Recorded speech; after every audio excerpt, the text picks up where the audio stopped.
Class 12 के लिए ये वीडियो है और एक्सरसाइज 7.1 मैं ले रहा हूं। पार्ट सेकंड है एनसीईआरटी का और इंटीग्रेशन हम कर रहे हैं और मैं एक्सरसाइजेस 1 बाय 1 कराऊंगा आप लोगों को, जो जरा ध्यान से देखते जाएं। इसका पहला क्वेश्चन है find the anti derivative of following bye inspection. तो सबसे पहले मैं आपको समझा देता हूं कि एंटी डेरिवेटिव का मतलब क्या है। What is the meaning of anti derivative? Anti plus derivative, anti means opposite और डेरिवेटिव का मतलब है डिफरेंशिएशन। तो बच्चों कहने का मतलब यह है एक प्रोसीजर जिसमें हम अपोजिट कर रहे हैं डिफरेंशिएशन का, वो क्या कहलाता है? एंटी डेरिवेटिव कहलाता है। और उसका मतलब क्या है? इंटीग्रेशन। सिंपल अर्थ ये है इसका, इंटीग्रेशन।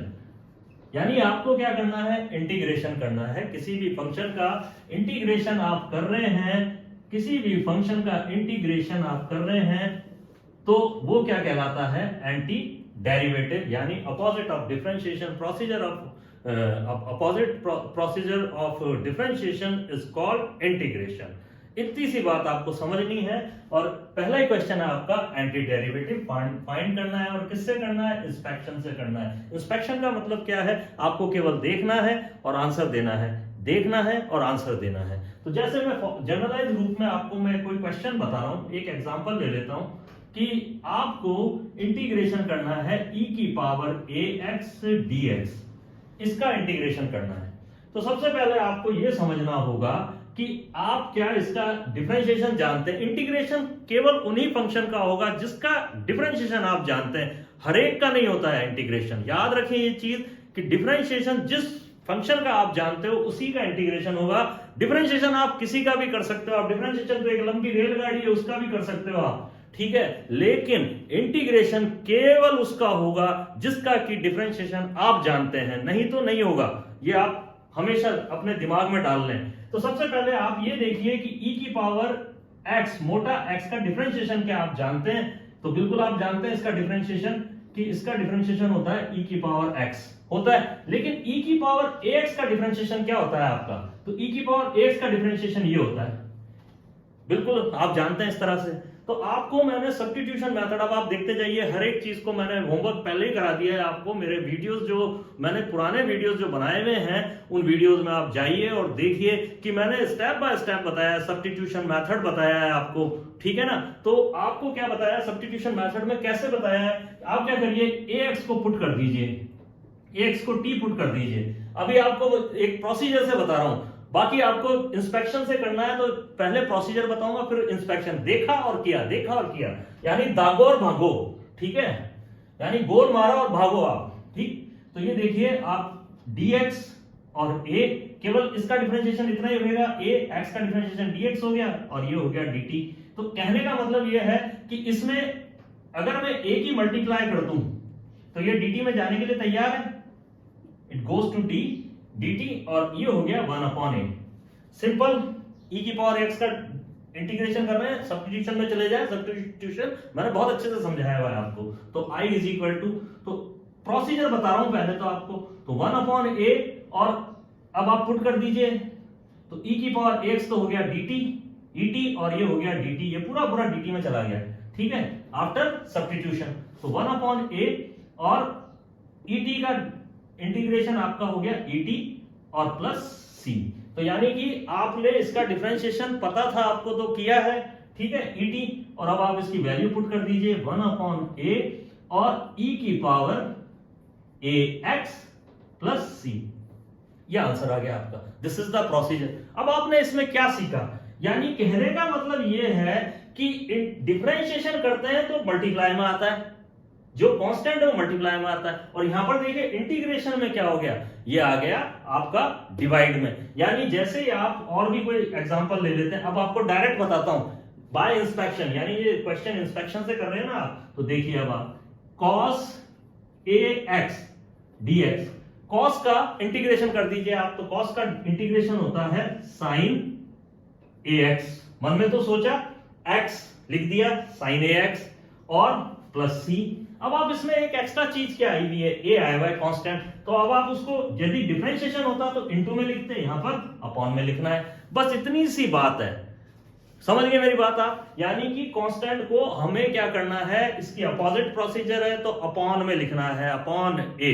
क्लियर है? तो अब आप स्टार्ट करते हैं बाय इंस्पेक्शन। अब मैं आपकी एक्सरसाइज स्टार्ट कर रहा हूं, तो देखते जाइए, फटाफट करेंगे हम। एक्सरसाइज 7.1 में पहला क्वेश्चन देखिए आप, sin 2x, sin 2x का एंटी डेरिवेटिव लेना है, यानी इंटीग्रेशन करना है। सिंपल ये चीज समझ लीजिए।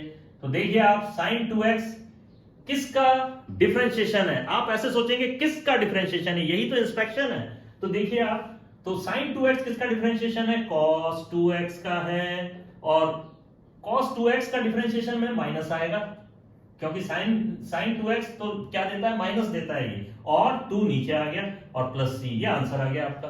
सिंपल सी बात है।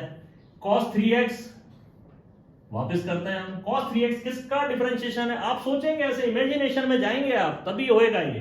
ठीक है, इमेजिनेशन में जाइए। तो ये sin 3x का था, और 3 नीचे आ गया इसका, और प्लस c, आंसर। ठीक है, फिर देखते हैं e की पावर 3x किसका डिफरेंशिएशन है? e की पावर 3x किसका डिफरेंशिएशन है? e की पावर 3x का ही है, नीचे 3 लिख दीजिए। अब आप इसका डिफरेंशिएशन करके देख लीजिए। अगर आप इसे चेक करना चाहते हैं तो इसको चेक कर सकते हैं आराम से। देखिए, चेक पोस्ट लगा के दिखाता हूं आपको। डिफरेंशिएशन करिए इसका, तो क्या होगा इसका डिफरेंशिएशन? देखिए आप, तो ये हो गया cos 2x का हो गया sin 2x, माइनस दिया इसने, माइनस माइनस क्या बन गया, प्लस बन गया, और साथ में आया 2x का डिफरेंशिएशन किया बॉक्स मेथड से। बॉक्स मेथड भी आप सीख लेंगे, आपको डिस्क्रिप्शन में मैं दे दूंगा बॉक्स मेथड, उसको सीखिए आप, बहुत इंपॉर्टेंट है डिफरेंशिएशन का। और अपॉन 2, तो 2 से 2 उड़ गया, और आपका ये देखिए आंसर आ गया sin 2x।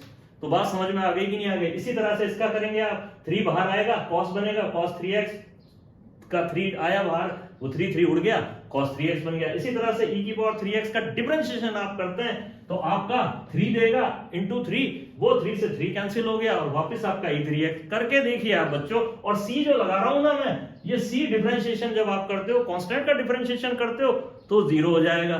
और इनडेफिनेट डिफरेंशिएशन, इंडेफिनेट इंटीग्रेशन कर रहे हैं तो c जरूर लगाएं आप कांस्टेंट हर एक में। क्लियर है? डेफिनेट करेंगे तो डेफिनेट में लिमिट के कारण कांस्टेंट नहीं आता है, नोट करें ये चीज। चलिए, ये आपको दिख रहा है x की पावर n, x की पावर n का इंटीग्रेशन आपको पता होना चाहिए। x की पावर n का इंटीग्रेशन होता है n plus 1 upon n plus 1 और प्लस c। तो ये फॉर्मूला यहां पर लगा देंगे, अप्लाई कर देंगे। तो देखिए, ये फॉर्मूला मैं यहां पर अप्लाई करने वाला हूं। तो देखिए, ax लिख तो मोटा x रहे हैं अपन, मन में सोचा ये, लिखा ये, और अपॉन 2 प्लस 1। अब आप एक चीज और देखिए, इसका डिफरेंशिएशन करिए, इसमें कांस्टेंट आएगा a, तो उस a को यहां लगा दें आप। ठीक है, तो अब आपके पास में प्लस c भी लगा दीजिए यहां पे, आपके पास में आंसर आ गया ax plus b whole cube upon 3a। 3a कैसे आया? 2 प्लस 1a। अब आप इसको देखिए, इसको कैसे करेंगे, इंटीग्रेशन लगा दीजिए। अब आप इसको i लिखिए, इन सबको वैसे आपको i लिखना था, ठीक है, सब में आप i लिखेंगे, और डिफरेंशिएशन में y लिखेंगे आप। ठीक है, क्योंकि वहां वो होता है dy by dx, and we are doing integration, then you will write in short i is equal to. तो देखिए आपने ये किया, और इसके बाद ब्रैकेट लगा दीजिए, dx लगा दीजिए। सब में dx लगाना बहुत जरूरी है, कहीं भी भूलना मत आप, इन केस मैं भूल जाता हूं तो आप लगा दें जरूर से। ठीक है, तो dx लगा दिया। अब आप यहां पर देखिए, दोनों को अलग अलग कर दिया। अब मैं बताऊंगा ये क्यों किया है। ठीक है, dx माइनस अलग अलग किया। देखिए, डिफरेंशिएशन में u प्लस v मेथड होता था, u प्लस v होता था, इंटीग्रेशन में भी u प्लस v मेथड है, इंटीग्रेशन का निशान लगा दीजिए, और इनको अलग अलग किया जा सकता है, इंटीग्रेशन अलग अलग होगा। इन केस इसके साथ a लगा हुआ है तो आप क्या करेंगे, a को अलग कर देंगे, और dx v dx। अब इसके बाद इसको इंटीग्रेट करेंगे। इसी तरह से यहां पर है sin 2x किसका इंटीग्रेशन है, तो देख लीजिए, sin 2x cos 2x का है, माइनस आएगा cos 2x upon 2 minus 4 e की पावर 3x अपॉन 3 कांस्टेंट का, और प्लस c। अब आप एक चीज और ध्यान रखें, इंटीग्रेशन में जब भी आंसर आता है आपका को, तो उसमें नेगेटिव लगाएं, नोट कर लें ये बात। आंसर में को आते ही नेगेटिव लगाते हैं आप उसके साथ में, जैसे कॉट आ गया, कॉस आ गया, कोसेक आ गया और कॉसेक इनवर्स आ गया, तो आपको माइनस ये याद करके लगाना है, नहीं तो गड़बड़ हो जाएगा मामला। ठीक है, तो बहुत इंपॉर्टेंट है बच्चों। इस तरह से बाय इंस्पेक्शन, केवल इंस्पेक्शन करके मैंने आंसर लिखे हैं, कोई और प्रक्रिया नहीं की है मैंने, प्रोसीजर नहीं किया, प्रोसीजर मैंने आपको समझा दिया है शुरुआत में ही। ठीक है बच्चों, तो इस तरह से ये क्वेश्चंस आपको करने हैं। क्वेश्चन 6 में देखिए आप, i इज इक्वल टू, वही फॉर्मूला हम लगा देंगे, 4 बाहर आ गया और e की पावर 3x और dx प्लस 1 इंटू dx। देखिए आप, 4 e की पावर 3x का अपॉन 3 हो गया और प्लस 1 का इंटीग्रेशन, आप कभी भी 0 मत लिख देना बच्चों, 1 का इंटीग्रेशन होता है x और प्लस c। कैसे होता है?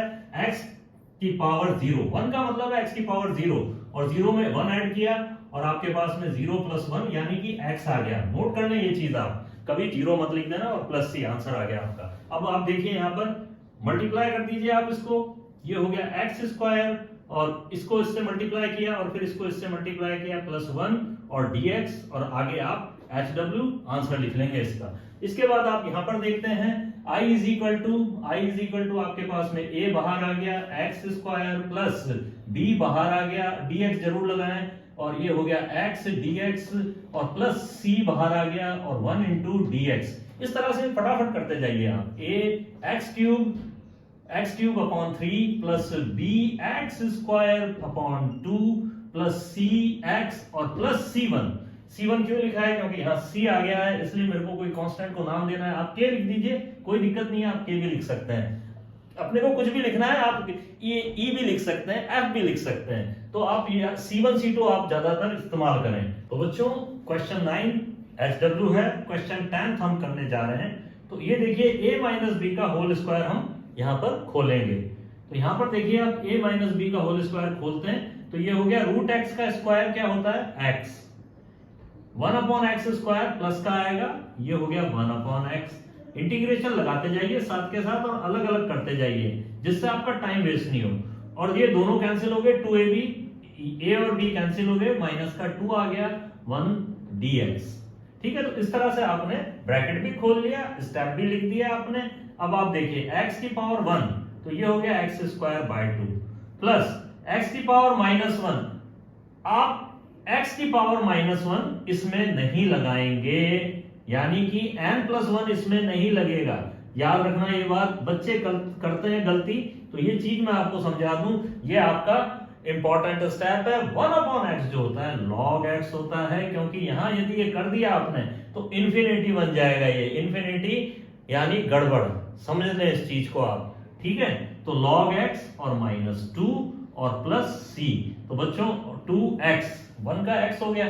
ठीक है, तो बच्चों आज आपने क्या सीखा? 1 अपॉन x जो है log x है। याद रखेंगे, गलतियां करोगे तब आप सीखोगे, हमेशा याद रखिए गलती जरूर करें तब आप ज्यादा सीखेंगे।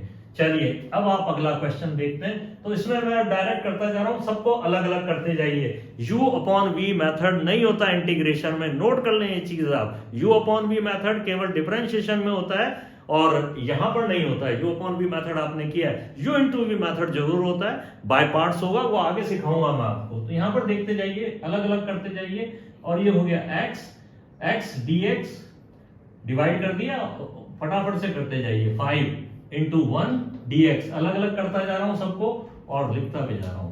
1 अपॉन एक्स की पावर माइनस 2 और dx, अब आप इसको कर लीजिए, ये हो गया x square by 2 plus 5x, और ये आप थोड़ा सॉल्व कर लेना, सॉल्व करोगे तो ज्यादा ठीक रहेगा, माइनस 2 और ये हो गया माइनस 2 प्लस 1, तो यानी ये माइनस माइनस प्लस हो जाएगा और 1 अपॉन एक्स आता है, इसका आपको लर्न करना है ये चीज। ये आ गया आपका आंसर। अब देखिए आप अगला क्वेश्चन, नेक्स्ट क्वेश्चन देखिए आप, 1 अपॉन रूट एक्स, यानी रूट एक्स है यहाँ पर, तो इसको कैसे करेंगे वो भी देख लीजिए आप। x की पावर आधा हो गया, ये आप कर सकते हैं आराम से, x की पावर 2.5 हो गया, ये जैसे ऊपर जाएगी 2.5 हो जाएगा, dx लगा दीजिए और ये है 1, यहाँ पर पावर 1 है, 1 में से आधा गया तो 3 और x की पावर आधा, ऐसे करते जाइए फटाफट। ठीक है, और ये हो गया और 4 बाहर आ गया और x की पावर माइनस आधा हो गया, ये 1/√x होगा, x की पावर आधा हो गया। याद रखें ये चीज आप, ठीक है। और dx लगाते जाएं आप, √x का मतलब x की पावर आधा है, ठीक है, इधर लिखा हुआ था मैंने। और dx, अब आप फॉर्मूला लगा दें, 2 की पावर आधा है तो ये 3/2 हो जाएगी, 3 1/2, 3.5 हो गया, 2.5 और 1 कितना हो गया, 3.5 हो गया, x की पावर और 3 1/2, ये 7/2 हो जाएगा और ऊपर आ जाएगा, ठीक है। यानी यहाँ पर आ जाएगा 7, तो 7 नीचे रहेगा, 2 यहाँ पर आ जाएगा जब आप सॉल्व करेंगे तो, और 3 x की पावर ये 3/2 बन जाएगा। डायरेक्ट लिखने आप करेंगे ना 1/2 और +1 तो ये 3/2 बन जाएगा, 3/2 नीचे आ गया 3/2, जो चीज यहाँ थी वो यहाँ लिख दें। और ये हो गया x की पावर आधा, ठीक है, x की पावर आधा। जब आप आधे माइनस आधा और +1 कितना हो जाएगा, आधा, तो डायरेक्ट लिख देता हूँ इसको मैं, तो 1/2, यहाँ से इसको हटा देता हूँ ताकि आप कंफ्यूज ना हो, 1/2 और +c। अब आप इसे सॉल्व कर लीजिए, आपका आंसर रेडी है। तो आज आप करिए, आगे के क्वेश्चंस आप खुद अप्लाई करेंगे। आज का वीडियो पूरा देखिए आप और समझें इस चीज को, किस तरह से मैंने इंस्पेक्शन से कराया है, फॉर्मूलों का यूज किया है। तो आप प्रैक्टिस करें और जरूर मेरे पुराने वीडियोस को भी आप जरूर देखें और उससे आपको और समझ में आएगा किस तरह से इंटीग्रेशन किया जाता है। तो मिलते हैं नेक्स्ट वीडियो में।